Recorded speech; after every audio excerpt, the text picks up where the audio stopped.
Bhagavate Vasudevaya. Om Namo Bhagavate Vasudevaya. Om Namo Bhagavate Vasudevaya. Vasudevaya. I'm not sure if this is working or not. I don't see any camera feed. If anybody's watching, please make a comment and let us know if you can see us, because we can't see ourselves. Seems like something's wrong. Good morning, dear devotees. We're here in Sridham Mayapur on the auspicious day of Pandava Nirjala Ekadasi, which is not the most important Ekadasi of the year. The most important Ekadasi of the year is Uttana Ekadasi, the last Ekadasi of Kartik. Pandava Nirjala Ekadasi is a good Ekadasi for papis, for sinners, but it's not so much for bhakti. But it's also a very auspicious day. This is the day known as Lakshmi Narayan Vivaha, which is the day that Lakshmi gets married to Lord Jagannath in the temple. And 4 days from now is going to come the Snan Yatra, Snan Purnima. Okay. Marupati Prabhu, nice to see you this morning. Yeah, I don't know. Somehow I don't see anything on the computer screen. Lynn, Hare Krishna. So 4 days from now will come the day of Snan Purnima, which is Jagannath's birthday. That's the original day that Jagannath appeared at the Gundicha Mandir. And they'll give him a big bath. And then Lakshmi, he becomes sick, and it becomes the Anavasra period, which is the first lockdown. Lord Jagannath, we gave a lecture about this. Lord Jagannath becomes sick, and for 15 days he doesn't come out, and Lakshmi Devi, his new wife, takes good care of him. So actually it's a very interesting lecture if you'd like. There's a lot of details which I think very few devotees know. That's on our Facebook page somewhere. So we're reading from Srimad Bhagavatam, 3rd canto, chapter 25, text 32, which we read yesterday, and we're going to continue a little more today.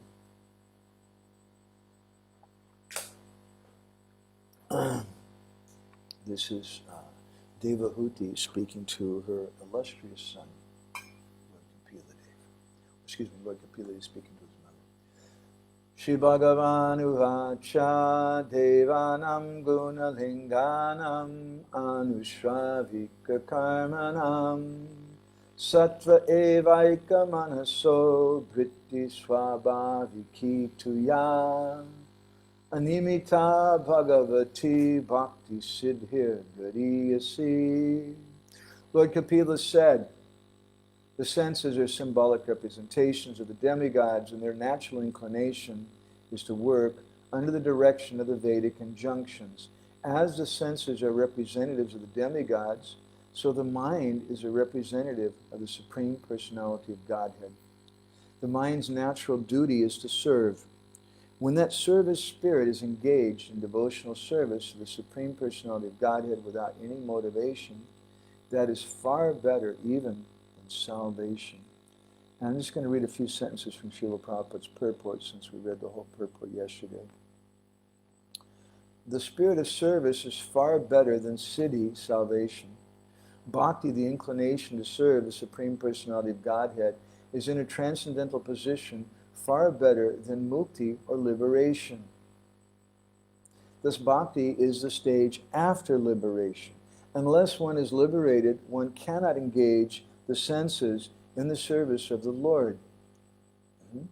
And Prabhupada goes on and says, the conclusion is that when the mind, without being deviated either by Vedic injunctions or by material activities, is fully engaged in Krishna consciousness, or devotional service to the Supreme Personality of Godhead, it is far better than the most aspired for liberation from material entanglement. Gora Graganya Gana Gotra Galoruharam Goranga Gudatama Gopyada Kopa Briksham Gopala Gada Ratidam Yati Singha Gora Govinda Deshikavaram Satatam Namami Panchakopatarubhishcham Kripa Sindhu Vyeva cha patitanam pavanebhyo Vaishnavebhyo namo namaha. Jai Shri Krishna Chaitanya Prabhu Nityananda Shri Advaita Gadadhar Srivasadi Gaura Bhakta Vrinda. Hare Krishna Krishna Krishna Hare Hare Hare Rama Rama Rama Hare Hare. So yesterday we spoke something about this verse and how service is higher than prema even, and how there are 4 different types of happiness in this world. Vishayananda, happiness of the senses; Brahmananda, happiness of Brahman; Premananda, the happiness of Krishna Prem, but even higher than that is Sevananda, or service. I remember some years ago there was a Maha Kumbh Mela, and there were going to be millions of people going there. And this Maha Kumbh Mela, someone told me, it only takes place like once in something like every 200 years. And one of our associates in Bhubaneswar at the time was encouraging me, Madhavananda, you got to go. And I said, why? And he said, oh my God, what do you mean, why? He said, it's such a super auspicious thing, and if you take bath there, it's so good. And I said, what's the result? What's the benefit of going and doing it? He said, well, but you don't know that if you go there, there's Amrit coming from the heavenly planets falling down in that place. And anyone who takes bath there at the time, they're going to get liberation. I said, okay. So I'm trying to understand, I told him. If I go to your program, I may get some liberation. But what comes after liberation? After liberation, I may get the good opportunity, according to Chaitanya Charitamrita, to meet with an exalted Vaishnava. And then what's the fruit of that meeting with an exalted Vaishnava? It's service. Service to Guru. So I already have met an exalted Vaishnava in the form of my revered spiritual master, Sri Srimad Gaur Govinda Maharaj. And my Guru Maharaj has already given me service. So I think that if I leave this service to go to your Maha Kumbh Mela, it's going to be a fall down for me. And he was a little shocked, but he couldn't say anything. Service is the highest thing. Srila Prabhupada gave a lecture on this verse many years ago, which was included in the book, Teachings of Lord Kapila Dev. I'd like to read a few sentences from that lecture. Prabhupada said there that Chaitanya Mahaprabhu teaches us that we should only beg God for his service, life after life. This is the actual meaning of the Hare Krishna Maha Mantra. When we're chanting Hare Krishna, Krishna Krishna, Hare Hare, Hare Ram, Ram Ram, Hare Hare, we're actually addressing God and his energy, Hara. Hara is Krishna's internal potency, Shrimati Radharani, or Lakshmi, Jai Radhe. Prabhupada said that. This is Daivi Prakriti, and the devotees take shelter of the Daivi Prakriti, Shrimati Radharani. Thus we say, O Radharani, O Hare, O energy of the Lord. When we address someone in this way, they usually say, okay, what do you want? Our answer is, please engage me in your service. This should be our prayer. We should not say, oh, energy of the Lord, oh, Krishna, please give me money. Please give me a beautiful wife. Please give me many followers. Please give me some prestigious position. Please give me the presidency. These are all material hankerings which should be avoided. Lord Buddha advocated that we give up all material desires. It's not possible to become desireless, but it is possible to give up material desires. It is the nature of the living entity to desire. It is not possible to be desireless. If one is desireless, he's dead. Desirelessness means purifying one's desire, and desire is purified when we only desire the service of Krishna. Gora Graganyagana Gocha Goloruharam Goranga Gura Tama Gopyada Kopa Briksham Gopala Gada Ratidam Iti Singha Gora Govinda Deshika Varam Satutam. So the point is that everyone has to render service. Boy George wrote a famous song, Bow Down, Mister, in which he chants the Hare Krishna mantra, telling people you have to bow down, we have to render service. And proud people, they become very annoyed. I'm not going to render service. I'm not going to serve some man. But if you don't serve the Vaishnavas, if you don't serve God, then you're going to serve Las Vegas, and you're going to dump all your money into some stupid casino. You're going to serve some bartender by giving money to him so you can drink some alcohol. You're going to serve your tongue, your body, by eating things for your pleasure. Everyone is constantly rendering service. The difference between the Vaishnavas and the non-devotees is that the Vaishnavas, they choose where they're going to render their service. And they want to serve that person who's the best person. They want to serve Krishna. It's said that once there was a wise man who was engaged by the mayor of his town in serving him, giving advice to him. He was a counselor for him. And after some time, the governor of the region came. And when the governor came, the mayor made a big reception for the governor and gave all respect to the governor. And this man, his servant, was watching this. He thought, oh, the governor is higher than my mayor. So he left, and he started serving the governor. And then after some time, the president came one day to see the governor, and the governor gave all respect to the president. And then this man saw, oh, there's someone higher also than the governor. So let me leave now, and I'll go and serve the president, because I want to serve the highest person. But then later he saw the president, when a sadhu came to visit him, that president bowed down and offered respects to the sadhu. And that man who was serving him became confused, and he said, well, I thought you were the topmost person. And that president told him, no, the topmost person is God, and serving his devotees is the best thing. So it's not possible to give up material desires. Lord Buddha advocated that, and that's for the benefit of the living entities. Buddha came to help living entities, to help them to give up especially animal slaughter, according to the Vedic literatures, which some people had started doing in the name of Vedic ceremonies. And Buddha came to stop that. Srila Prabhupada went on in his lecture. I'd like to read a little more from that.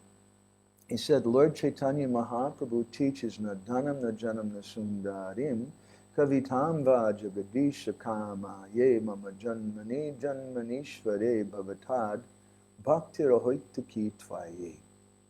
Almighty Lord, I have no desire to accumulate wealth, nor do I desire beautiful women, nor do I want any number of followers. I only want your causeless devotional service, birth after birth. He requests Lord Krishna's service, birth after birth. It's not that he's seeking salvation. Rather, he simply wants to serve Krishna one life after another. The devotees are not anxious to merge into the existence of the Supreme. The Buddhist philosophy advocates nirvana, the negation of all material desires. Buddha does not offer more than this. Shankaracharya gives a little more, saying that we should become desireless in this material world and then enter into the Brahman effulgence. This is called Brahma Nirvana. According to the Vaishnava philosophy, however, we should negate material desires and be situated on the Brahman platform, but in addition, we should engage in the devotional service of the Lord. This is called bhakti. Mayavadi philosophers cannot understand this, but Krishna says that this devotional service is on the transcendental platform. So Lynn was asking us recently about the nature of the soul. Madhupati, thank you. I don't know what's happening with the microphone. I hope it's better. Lynn was asking us some questions about the nature of the soul. In the Bhagavad Gita, Krishna gives strong information. In the second chapter, text number 12, he says, Natvevaham jatu nasam natvam neme janadipaha nachaiva na bhavishyama sarve vayam ataparam. He tells Arjuna that never was there a time when you did not exist as an individual, and when I did not exist as an individual, nor in the future will there ever be such a time. So we have a spiritual nature. There are three elements of the absolute truth, Brahman, Paramatma, and Bhagavan. That Brahman effulgence, all the living entities are part of Brahman. In that sense, Sarvam Kal Vidam Brahma. Everything is Brahman. But there's a higher conception to that too. It's not that if you take a drop of water and you drop it in the ocean, it looks like that drop of water now is merged with the ocean. It's become one with the ocean. But actually that drop of water is still an individual drop. It's just we can't perceive it. So similarly, by our nature, we're all individual souls. We're all individual persons. We all have personality.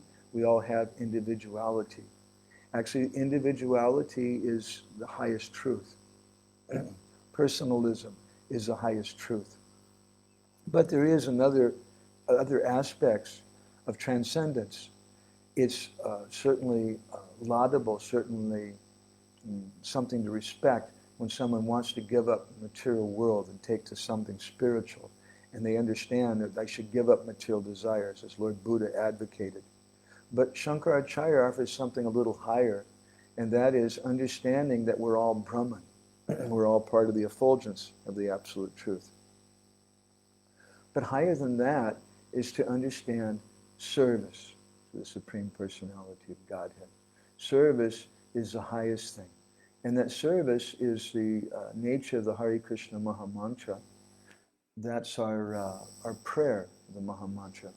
So yesterday we mentioned that we wanted to read something, actually we want to sing something, from a very interesting book called Krishna Bhakti Rasa Kadamba by one of the associates of Lord Nityananda. This is a book which was written about 500 years ago in the Bengali language. And this is from chapter 3, and it speaks something about the nature of liberation. Hena mukti sukha vancha nakori bhaktagan sevya sevaka bhavya jate nahi. It says the devotees of the Lord, Hena mukti sukha vancha nakori bhaktagan. The bhaktagan, the devotees, they don't want this happiness of liberation. Sukh means happiness. Hena mukti, that liberation. They don't want anything with sevya sevaka bhava jati nahiran, where there's no conception of the served and the servant. Mukti hoile seva sukh na paya tahate seva sukha bhakti phala satata bhakate. Mukti hoile seva sukh na paya tahate seva sukha bhakti phala satata bhakate. Because mukti hoila, on the platform of mukti, seva sukha na paya tahati. There's no seva sukha. There's no happiness due to service. And as we said, everyone is rendering service. The mother renders service to the children. The president is supposed to serve the country.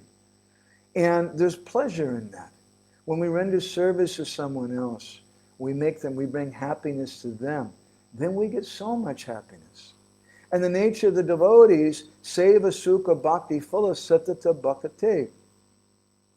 They're constantly satata enjoying seva sukh, or the happiness of rendering service. They understand that selfishness, that just wanting my own enjoyment, really doesn't bring pleasure. Prabhupada gives the example like the fish which you may buy it an AC, you may give it a Rolls-Royce car, you may give it servants and so many beautiful girls and different things. But the fish will never be happy outside of the water. And so this is the nature of the Jivatma. The Jiva, by nature, is meant to render service. That's the nature of the individual soul. And there's no happiness. There's no real happiness without that. There's some happiness in Brahmananda. There's some so-called happiness when we give up material desires, as we see in Buddhism. But that happiness is actually just a cessation or the ending of material suffering. And there's some mode of goodness then. Maybe there's some pleasure in the mode of goodness. Higher than that, though, is Brahmananda, but higher than that, much higher than that, is the happiness of bhakti.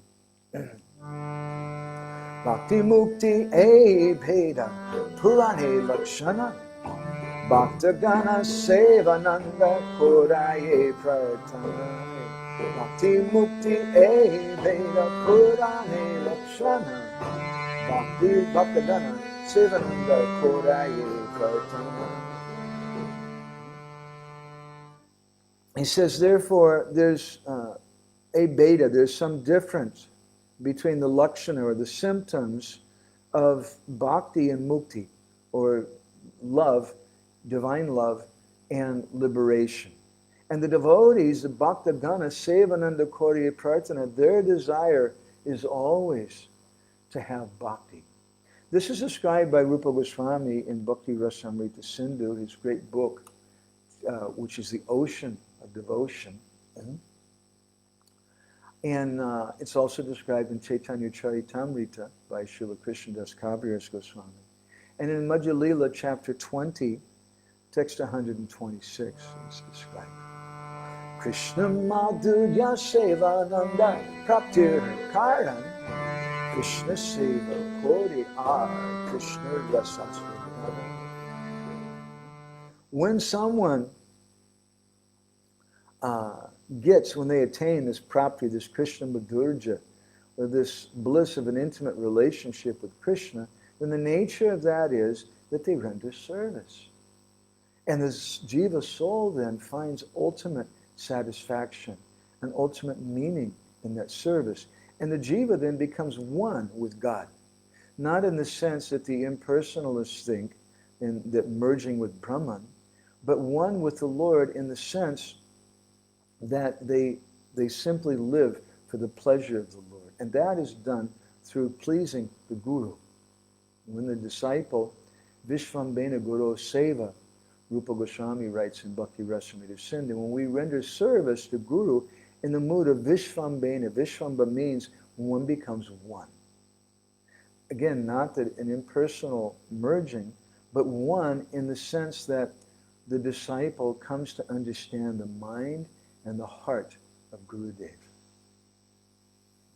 And then he understands how to serve in the best way. Krishna Seva Kori Ar Krishna Rasa Aswadana. And in that situation, doing that service, then the devotee, Rasa Aswadana, he relishes, he tastes the real mellows of Krishna consciousness. And Rupa Goswami and Krishna Das Kaviraj Goswami say, it's such an amazing thing, that ecstasy of seva. Nija premanande Krishna sevananda bade sevananda prati bhakti hoy mahakrode Hare Krishna Krishna Krishna Hare Hare Hare Ram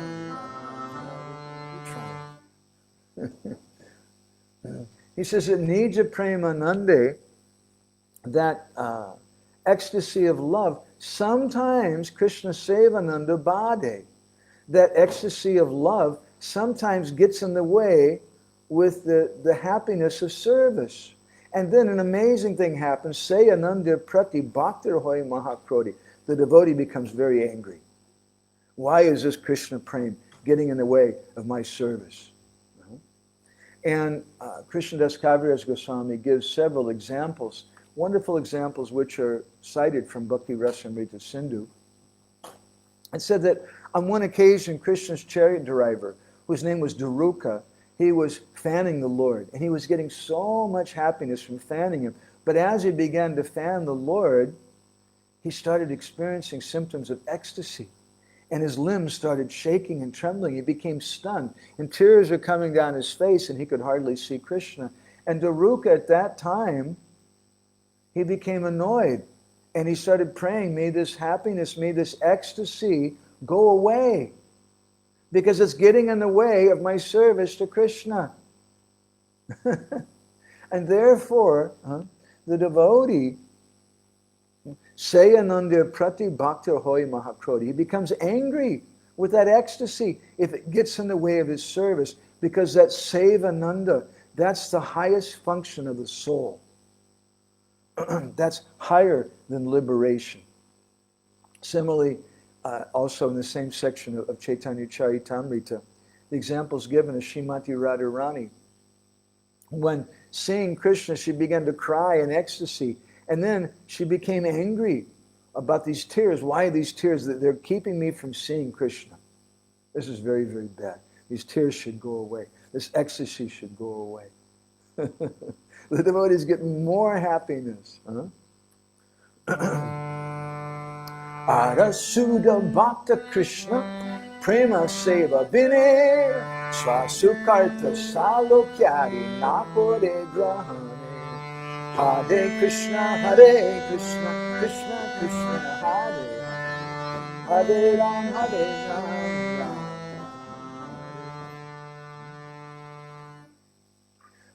R, Prabhupada says, furthermore, R means furthermore. R, Sudha Bhakta, these pure devotees, Krishna Prema Seva Vinay.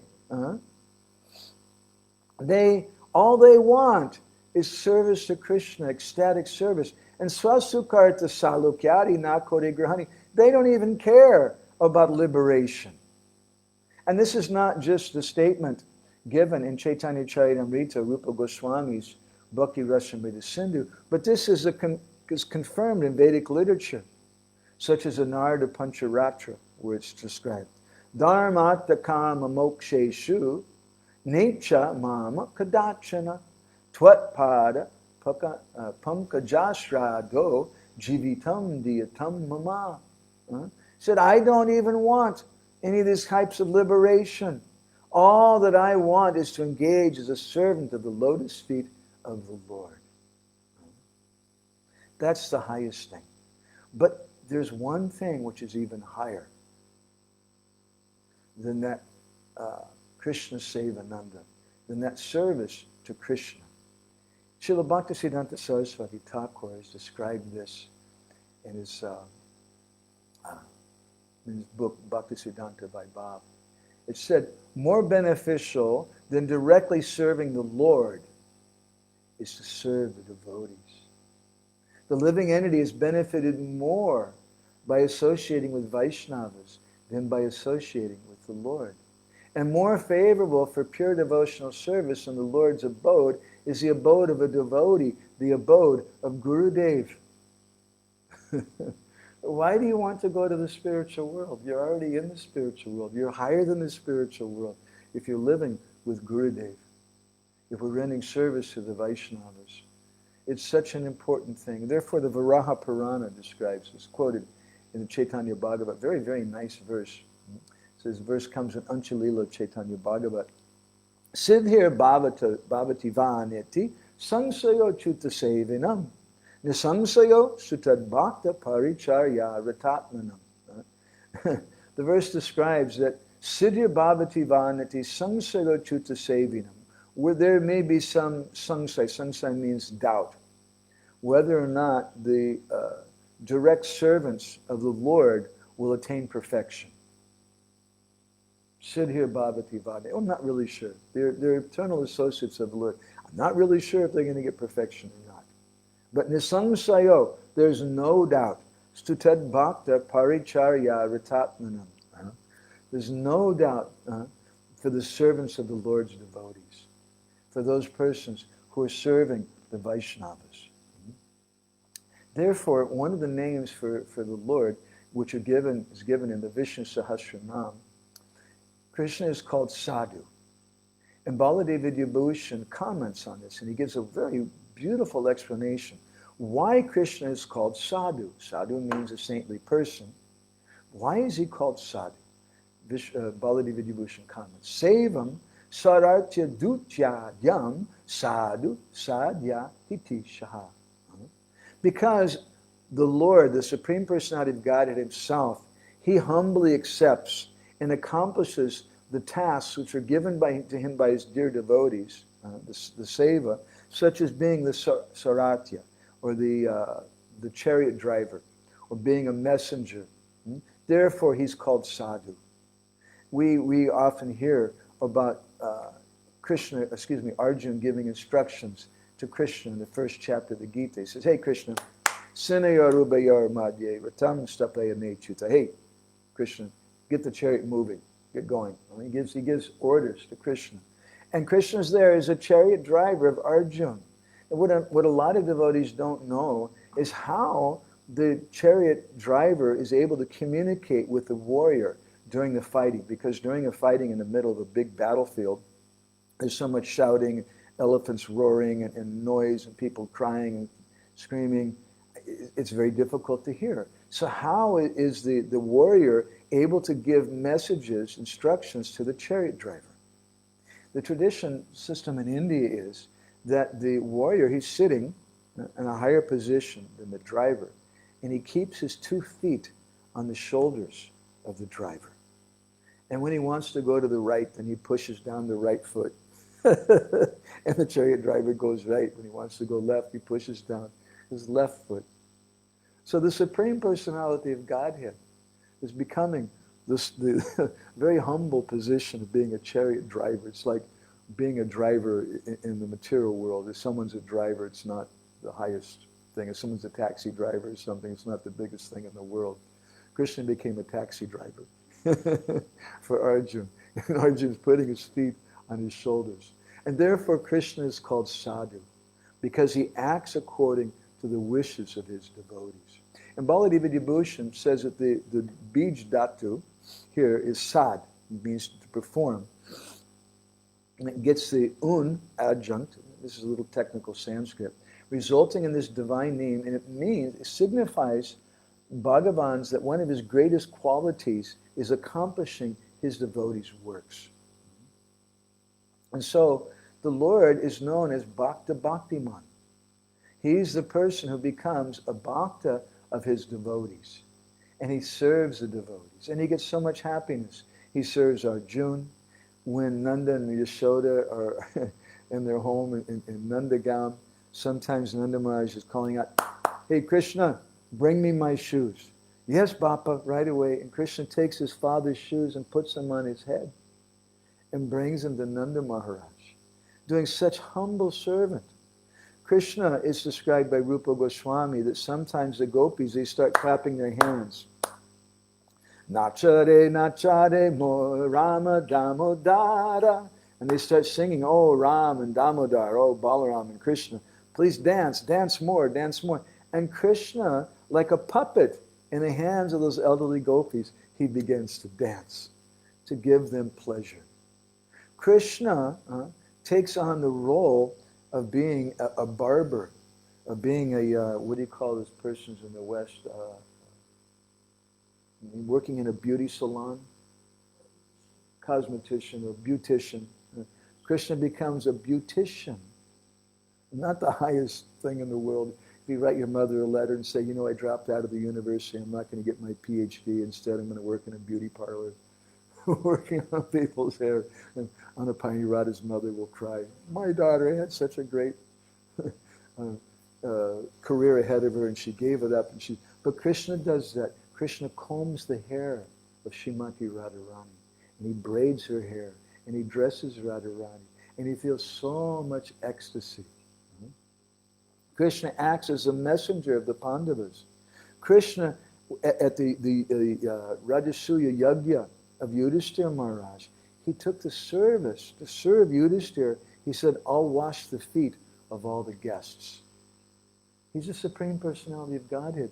He's doing the most menial service for Yudhishthira Maharaj, because Krishna gets more pleasure by serving the devotees. So much pleasure there. Therefore, Srila Prabhupada wrote in one letter to Shivananda Prabhu. Shivananda is our old friend. He came once to Puri. We took him on a parikrama. So a letter in 1969, Shivananda, he joined when he was like 14 or something. I think when he was 15, Prabhupada sent him to France by himself. He didn't know French. He didn't know anybody there. Prabhupada just sent him there to preach. Prabhupada said in this letter, regarding serving your God brothers, this is a very good practice. The spiritual master is never without his followers. So to serve the spiritual master also means to be the servant of his disciples. When you want to serve the king, you must also serve his minister, secretary, and everyone who serves him.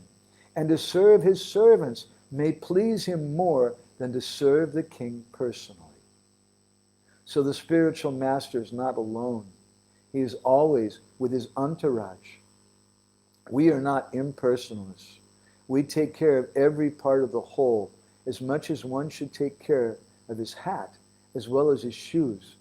Both are equally important for the upkeep of the body. I hope that you will understand this rightly.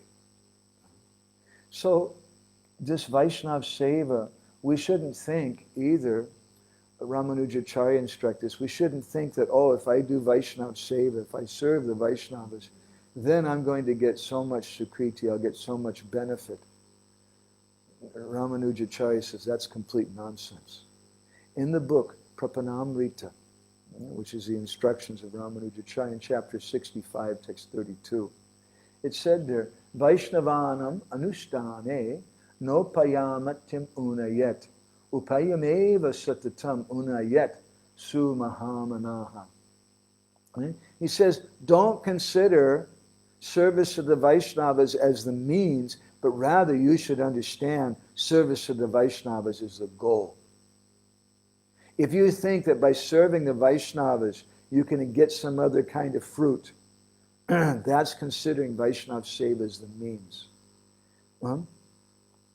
And to think that due to heaps of pious activities, one obtains Vaishnava Seva is to consider it to be the goal.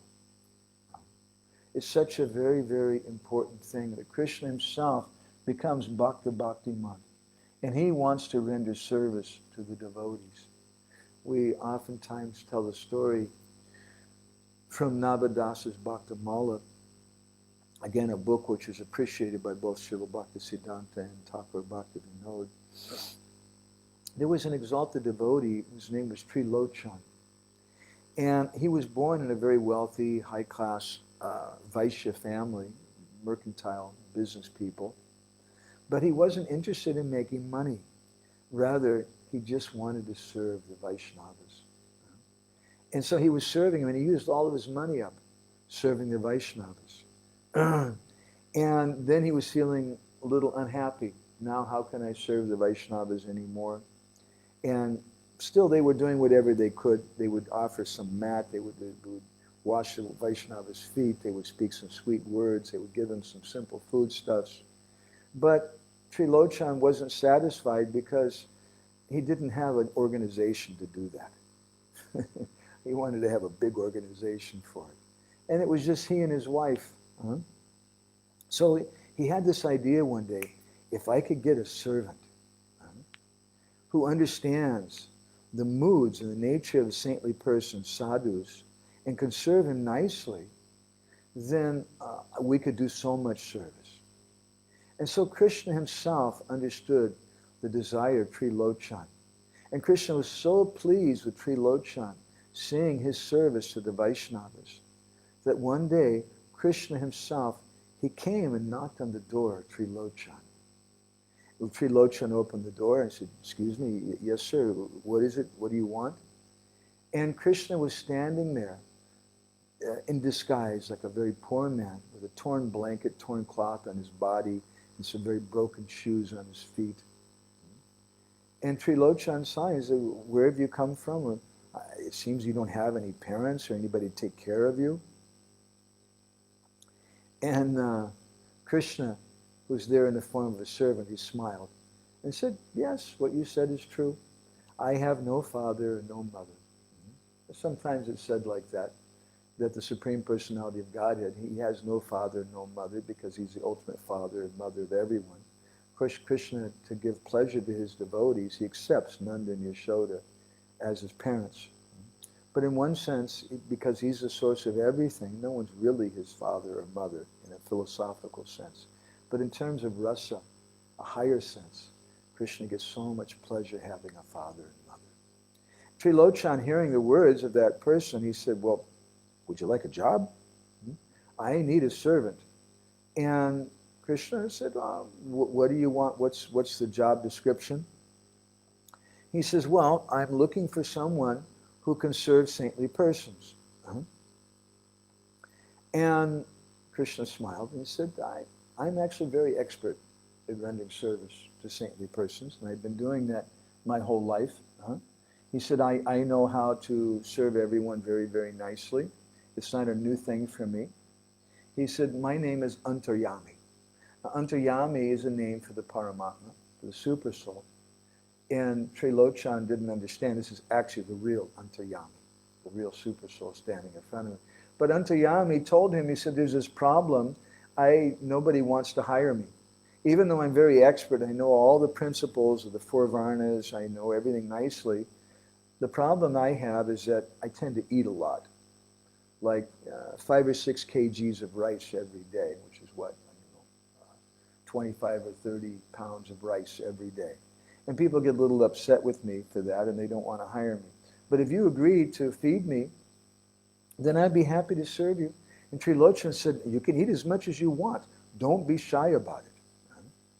And then he gave a new pair of shoes to Antaryami and a blanket and sent him to take a nice bath.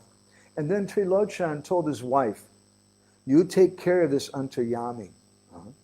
And you serve him, don't hesitate to feed him to his full satisfaction. Otherwise, he may run away and we won't get another servant like him. Just give him as much as he wants to eat. And so then many sadhus started coming to the house of Trilochan. And they were, Antaryami was serving all of them. And this was a desire of Krishna. He wanted to go there because he saw, well, Trilochan's getting all the fun. Trilochan's getting all the happiness. He's rendering service to the devotees. I also want to render service to the devotees. So the Supreme Personality of Godhead then came in the form of a servant. And with great happiness, Antaryami would serve them. He would massage their feet and wash their clothes and take care of them in so nice a way. 13 months passed.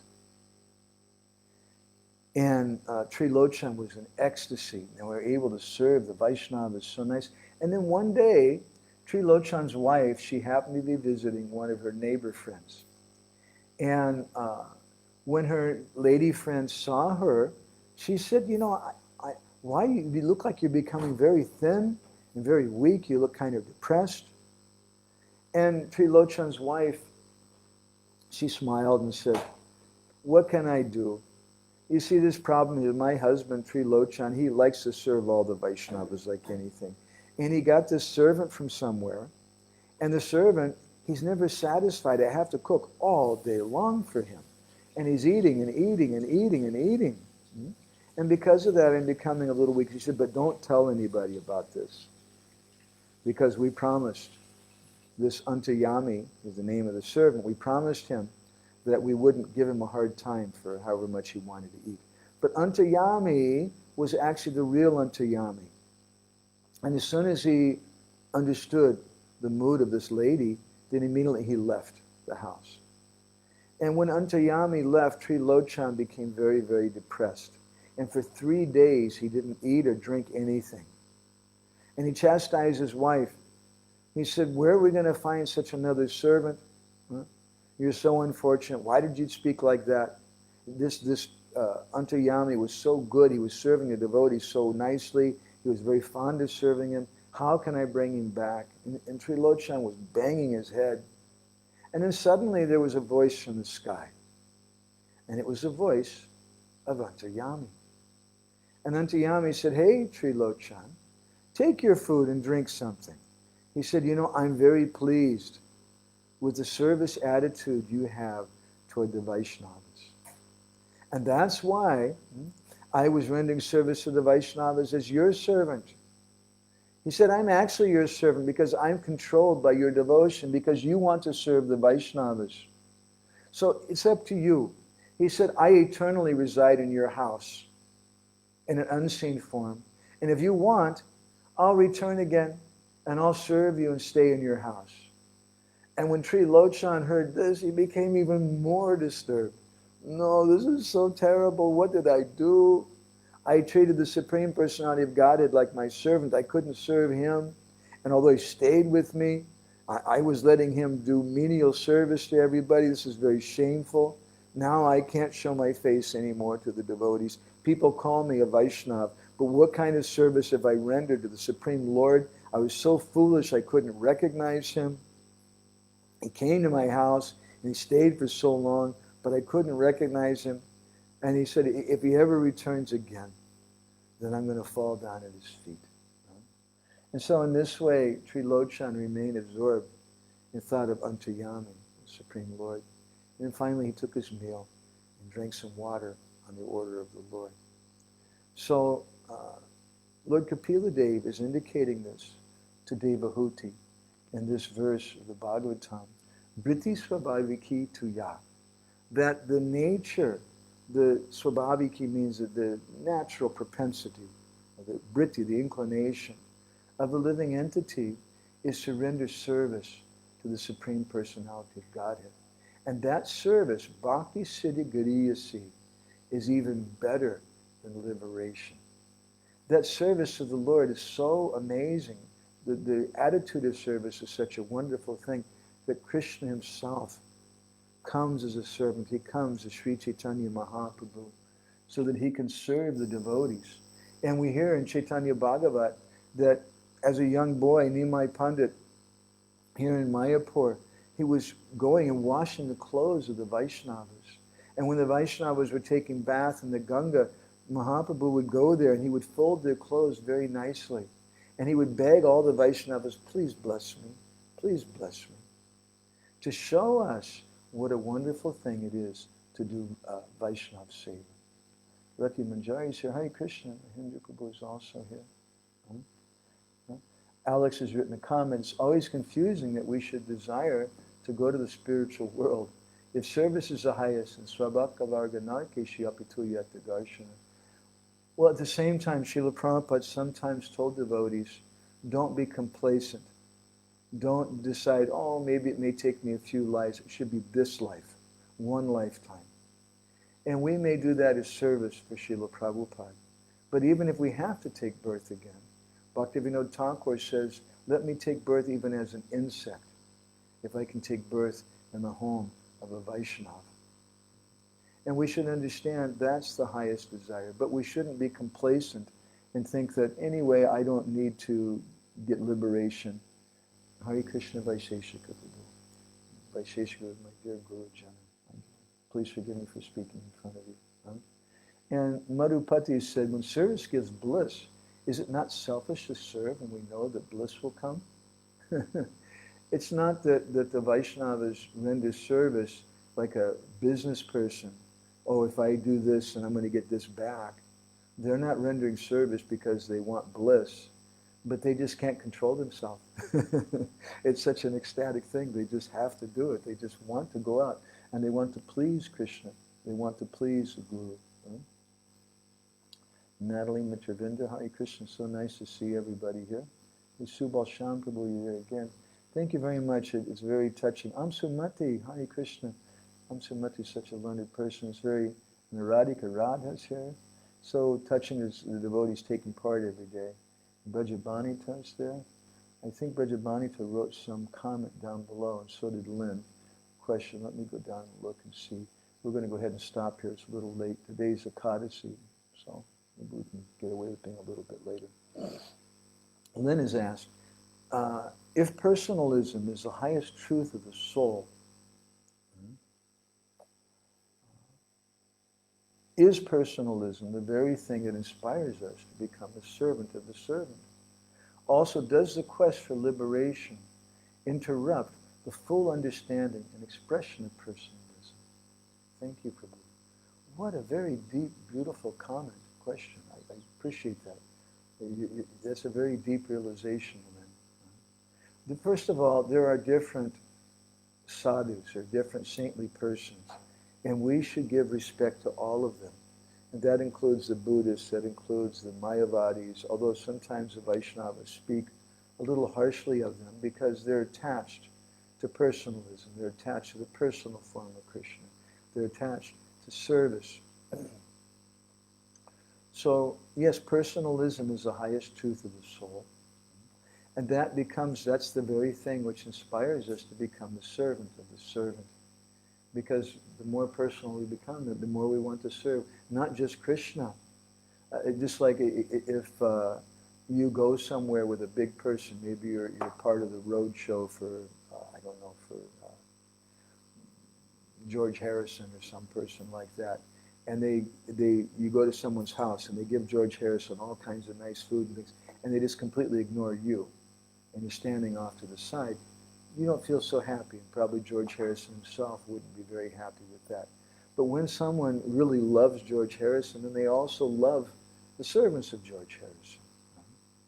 So she asks also, does the quest for liberation interrupt the full understanding and expression of personalism? Yes, because then it becomes selfish. And we're thinking of my benefit, my liberation. But the highest expression of personalism is to think of the pleasure of the Lord and the Lord's devotees. Thank you for such deep comments. Brajabhanich has written a couple of things. Thanks for this important topic about service. We don't really know who Krishna is. We learn about him from exalted devotees. Therefore, naturally, it should be to serve those Vaishnavas. This is our only chance to do something for Krishna. Krishna is more pleased when we serve like that. He's more pleased when we render service to the Vaishnava, just like we hear this beautiful story of Trilochan. That Krishna was so pleased with his service of the Vaishnavas that Krishna came as a servant of Trilochan. And Brajabhanita goes on, she says, what I don't understand, why we should ask for blessings from the devotees. If they want to bless us, they'll do it in a voluntary way.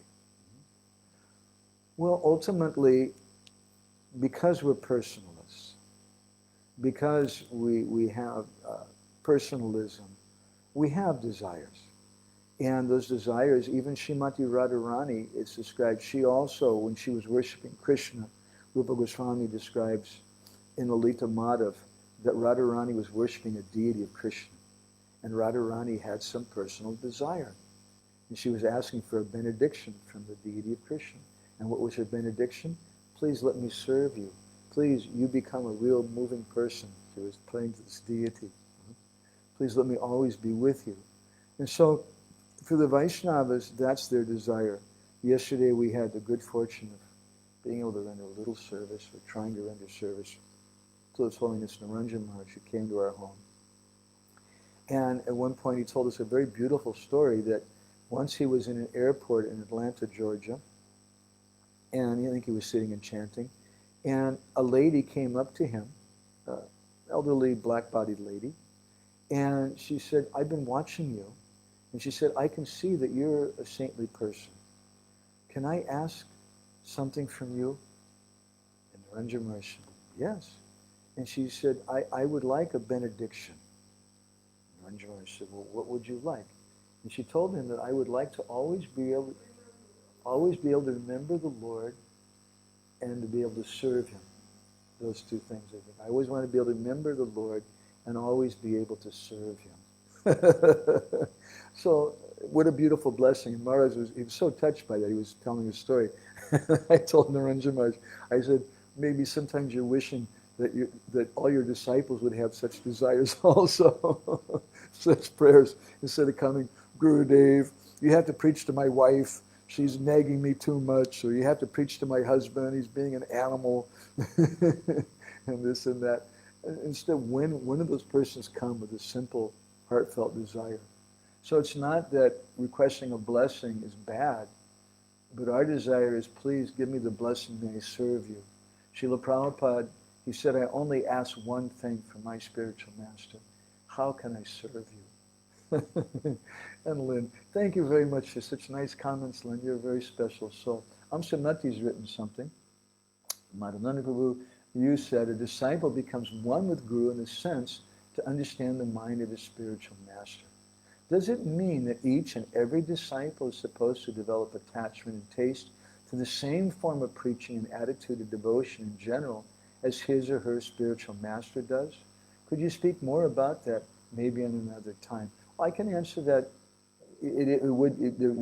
Could be elaborated on over for a whole seminar, but we can answer it quickly and simply also. Because we're all persons, because we're all different, every devotee will want to serve in a little different way. And we call that rasa, we call that sthayi bhav, that we have a permanent mellow, a permanent attitude. And Srila Prabhupada, I heard once said that my Guru Maharaj had many disciples, and we all served him in different ways. And he said, my Guru Maharaj told me to go to the West and preach. But he had another disciple who he told, you stay in Vrindavan and you make rice for the Bengali and Odia Vaishnavas when they come and visit, because the Bengalis and Odiyas, they really like rice. And rice is not so commonly available, at least at that time, in Vrindavan. You serve them in that way. And Srila Prabhupada said that was a very humble service, but it's not that my service is better than the service of my godbrother, who was just feeding rice to the Bengali and Oriya Vaishnavas. Because service is the attitude that we have. And when we say Vishram Bena Guru Seva, when Rupa Goswami says that we should become one in our service with Gurudev, it means that we should learn the heart of our Gurudev. And then we'll serve in a particular way. If someone has a propensity of being a teacher, then they may serve Gurudev by teaching. If someone else has a propensity to be a carpenter, then they may serve by constructing buildings or doing things. But it's not that one service is better than another, because Krishna's Bhavagrahi Janardhan. He appreciates the feeling of the devotee. More, it's not that if someone gives $100, their service is better than someone who gives $1 or 5 cents or something. But it depends on the love and feeling that it's given with. So I hope there's some help on Srimanti. Now I'd like to turn over to the devotees here. Does anybody have any comments or reflections on the Pranay Radha? I hope you don't have any complaints. You're not angry or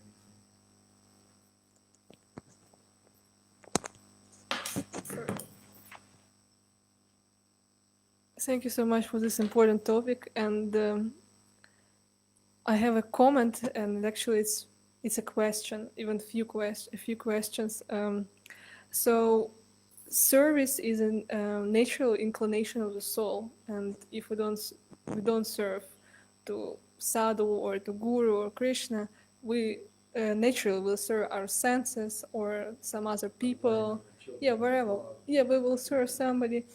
And you actually mentioned this example of Chaitanya Mahaprabhu when he got initiation and he was on the shore of the Ganga River and he wanted to wash clothes of the devotees. And actually, I just recently read this moment from Chaitanya Bhagavata, and it also said that he wanted to carry devotees' stuff to their houses.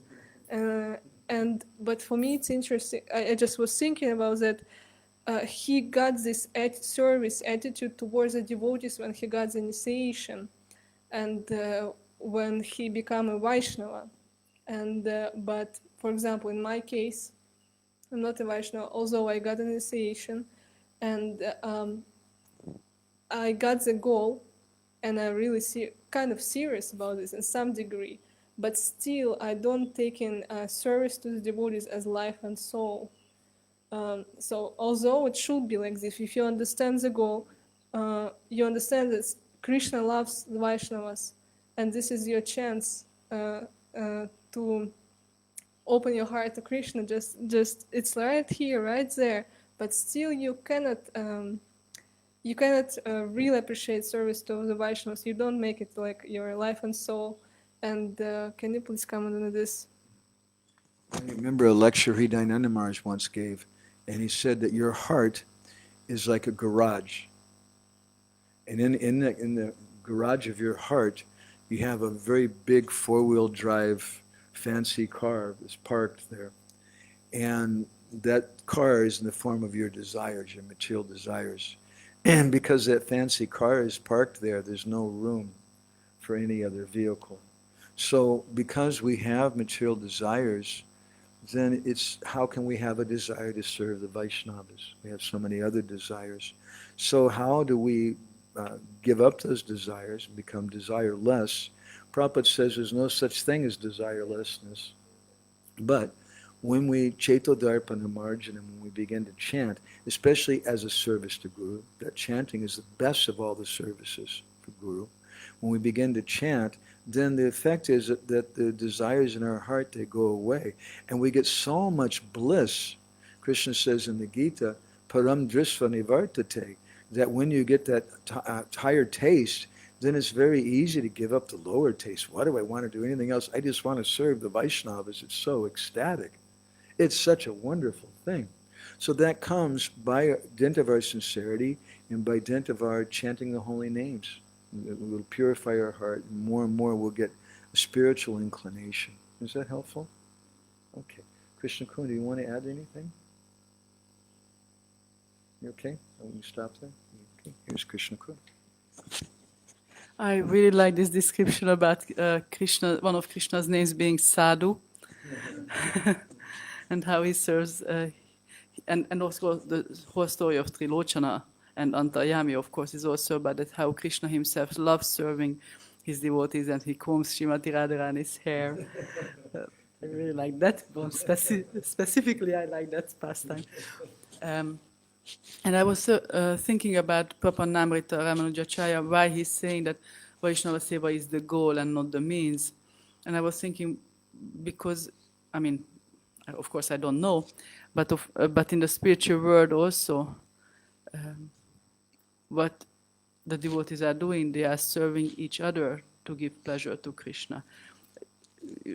You know, that's what you do. The Manjaris, they are serving Lalita Devi or Rupa Manjari or each other to help each other's service so that they can serve Krishna.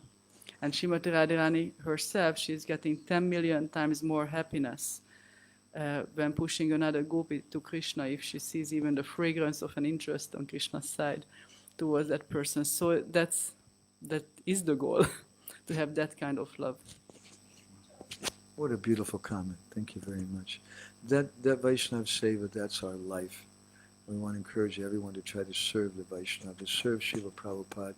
And if we can serve the Vaishnavas by increasing the number of Vaishnavas, if we can serve the Vaishnavas, if we see that the Vaishnavas are unhappy, just as Srila Prabhupada's a famous story that once there was a festival here in Mayapur, and the devotees had taken prasadam, and after they finished taking prasadam, they threw all their leaf plates in a pile. And later Prabhupada heard some noise, some dogs barking and things, and he looked out and he saw some poor children fighting with the dogs over the scraps of food on those plates. And Prabhupada began to cry. Prabhupada was so very, very concerned about the conditioned souls in this world. He wanted to help them.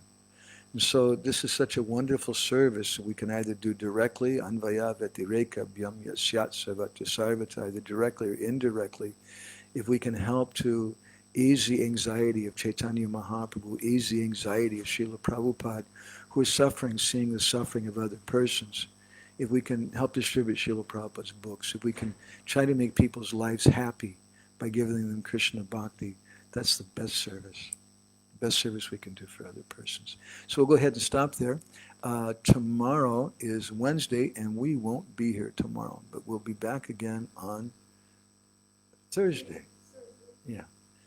Grantaraj Srimad Bhagavatam ki jai, Srila Prabhupada ki jai, Vanchakalpa Darubhishcha.